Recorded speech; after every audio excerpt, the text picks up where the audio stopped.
In an earlier video of mine, we explored the power of group by function in Excel. But then one of our viewers, Hank Grimes, threw down a challenge. He said, can we make group by dynamic? A version that reacts instantly to your choices using filter array parameter and data validations. He says that this will be helpful in presentations or while creating dashboards. Well, Hank, challenge accepted. Here is the data that we have, and I have created these three lists or drop-downs which we can use for filtering data. The table below displays the total units sold for each product across all channels and regions. As I filter these values, the content of this table changes. Each of these lists have the option to select all values instead of just one. So let's recreate this together. I'm going to delete the formula and rewrite with you. Let's start by writing a simple group by function. Group by.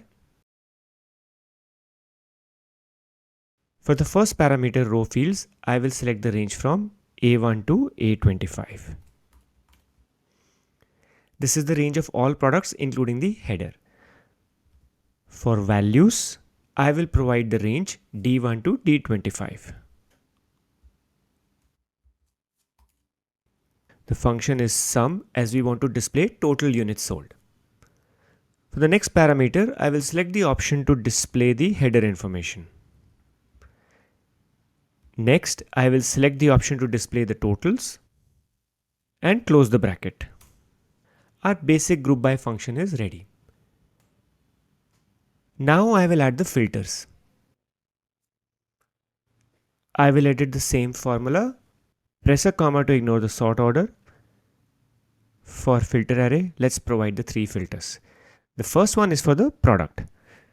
Therefore, I will say filter on those rows from A1 to A25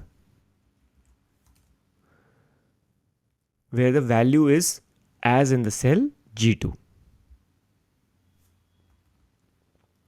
For the next condition, I will use the star symbol. This is the same as the filter function. You can look at the top right of your screen for an explanation of the filter function or see the link in the description later. The next filter is on channel, so I will write B1 to B25 is equal to the value in the cell H2.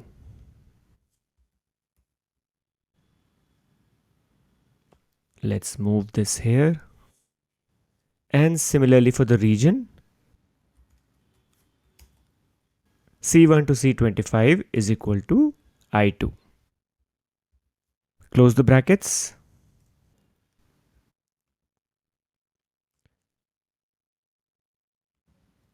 And our formula is responding to the filters. However, the challenge is that the formula does not work when I select even a single all from these filters.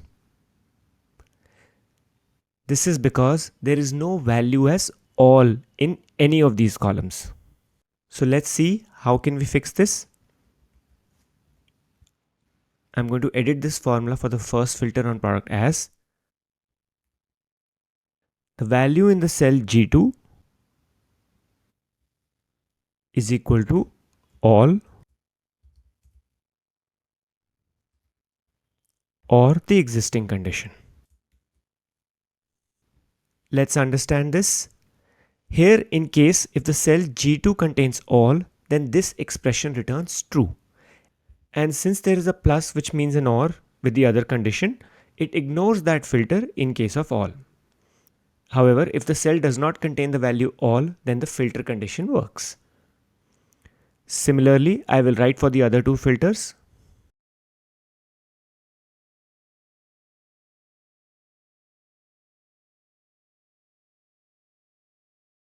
And now, as we change the values in the filter, we see a change in our table. So that's it for the video. Thanks Hank for the suggestion. I hope you found this tutorial helpful. And if you'd like to learn more about Excel and Power BI, consider subscribing our channel Analytics Success. Thanks for watching.